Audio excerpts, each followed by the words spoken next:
helped to rejuvenate Patterson's career. He had been in a little bit of a lull before then, and this is the first time he'll be fighting in Madison Square Garden since he won a Golden Glove championship here in 1985. His adopted Floyd Patterson, the former heavyweight champion, first man to recapture the heavyweight championship, now the commissioner of boxing here. But the human story is they don't speak. Young Patterson was part of a family of migrant laborers picking apples in northern New York when he wandered into Floyd's gymnasium. 3 years later, Floyd adopted him, was his trainer and manager until last summer. They had a parting of the ways, a parting that has not yet been breached. And the record for Tracy Harris Patterson, ring veteran with 58 professional prize fights, 39 knockouts among his 54 victories in the ring. And right now, let's go up to ring announcer Michael Buffer for the pre-fight introduction.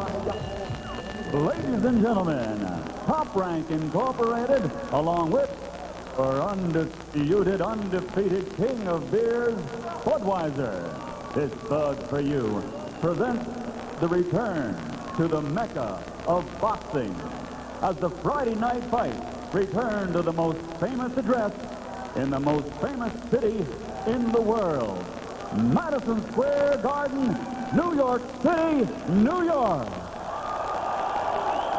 This first bout is presented in association with Main Event, and tonight's entire show is dedicated to Top Rank and Madison Square Garden's greatest matchmaker watching at home tonight, Boxing Hall of Famer Mr. Teddy Brenner.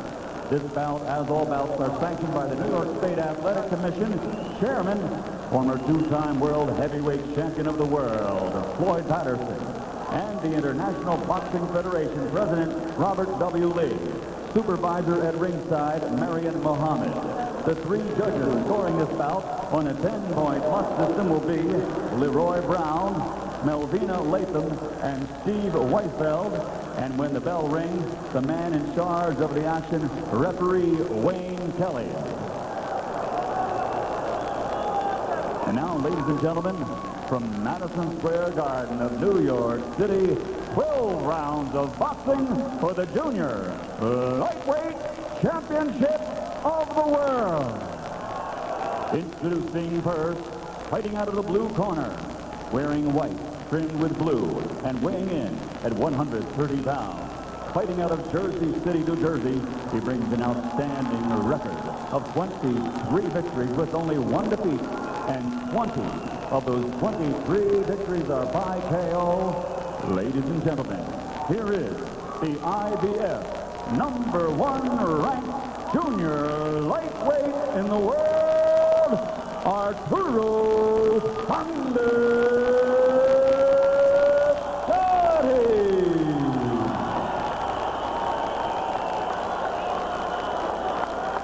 And his opponent across the ring, fighting out of the red corner, wearing blue, trimmed with white letters, and weighing in at 129 3/4 pounds. His professional record also outstanding. 54 victories against only 3 defeats with 1 draw. Ladies and gentlemen, from Highland Park, presenting 2-time world champion and reigning junior lightweight champion of the world, Tracy Harris Patterson.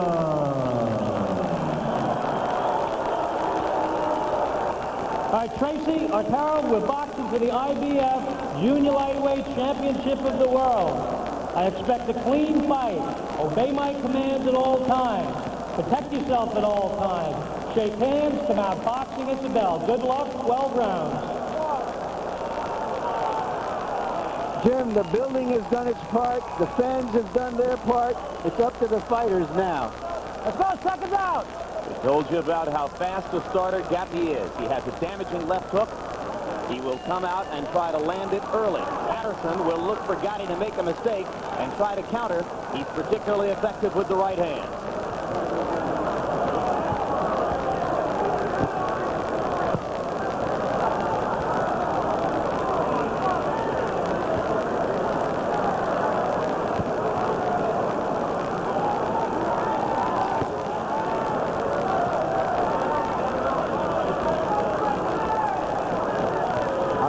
Tracy Patterson could have been caught out balanced, hoping that this guy would charge him the first couple of rounds. This isn't happening so far. You prepare for one thing and you get another. Gotti starting off with the jab. That could have surprised Patterson in previous fights. Gotti has often dispensed with the jab to go straight to the power shot. Now he's starting to work that left hook and mix it in with the jab.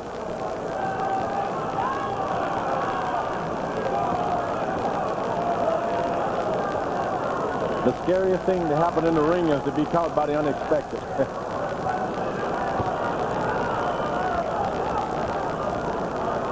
Patterson is being caught by the unexpected tonight. And now Patterson appears to have decided that he's going to need to work his own jab and start his own offense, having seen something different than he might have expected from Gotti starting off. So far, Gotti continues to seize the initiative as he's getting off first when they meet in the center of the ring. That's the only thing about being a good counterpuncher. You always got to wait until you're hit or someone miss you before you do something. By Gotti, Patterson answers with a slightly more tentative version.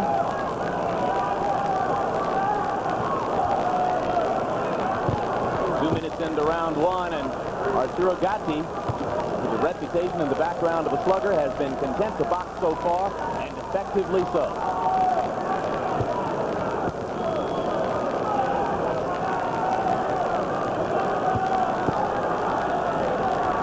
Not terribly anxious to extend that jab, George. Trying to get closer and wait until he can counter a shot. And this guy's got a good left jab, Gotti, and this left jab can do a lot of damage in 1 or 2 rounds. Swell your eyes. You might have heard of a junior middleweight fighter named Lightning Joe Gatti, brother of, beaten in a title shot by Terry Norris a couple of years ago.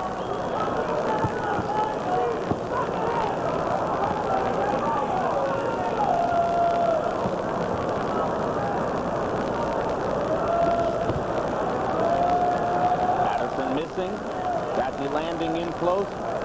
Throughout the first round, Arturo Gatti able to land with his jab and effectively counter on those occasions when Patterson has tried to get off.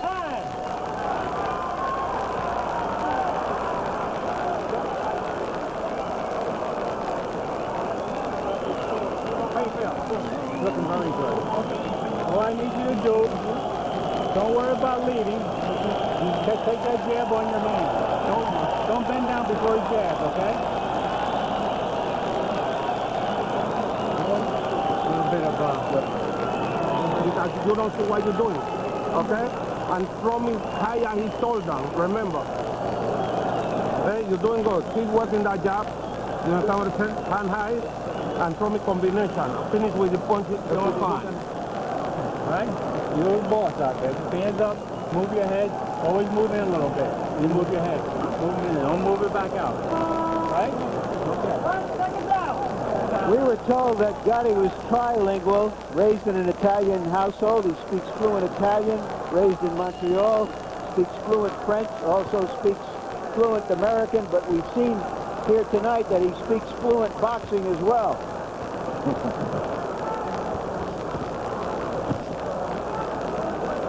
Though he dominated round one, Gatti comes back with a small mouth under his left eye.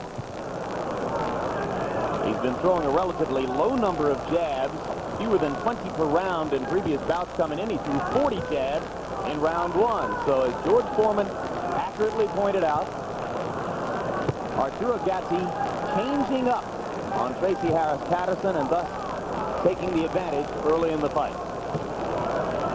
Patterson is having to wait until that jab makes some contact to his face or shoulder before he throws a punch. This is what causing him not to be consistent right now. He doesn't know when this guy is close enough to punch until he taps him. What could he do differently, George? You should just initiate the fight. Just get closer, stay closer with punches. Don't wait for the other guy. Saw Patterson there with a right-hand lead. Hasn't tried that tactic much. Crowd beginning to boo, and down goes Patterson on an uppercut. He walks right into it. 5, 6, 7, 8. You feel all right, Tracy? That's what I call quieting the boos before they can even gather any force. Patterson's been knocked down in the past by Hector Acero and Daniel Zaragoza. So that's at least the third knockdown of his career. He's spending a lot of time trying to get that range. And the punch that he was knocked down with wasn't a real hard shot. It was just right on the point of him trying to step in for extra closeness to get his shot in. Now Gatti coming back with power shots again. Tracy Harris Patterson standing in, and he lands a stiff jab. Sometimes a knockdown will motivate a fighter to step it up another gear and make him effective. Patterson looks a lot quicker on his feet now than he did before the knockdown. Well, one thing about it, if you get into a fight with your kids, the parents have always got to initiate the conversation again. You just can't go on like this.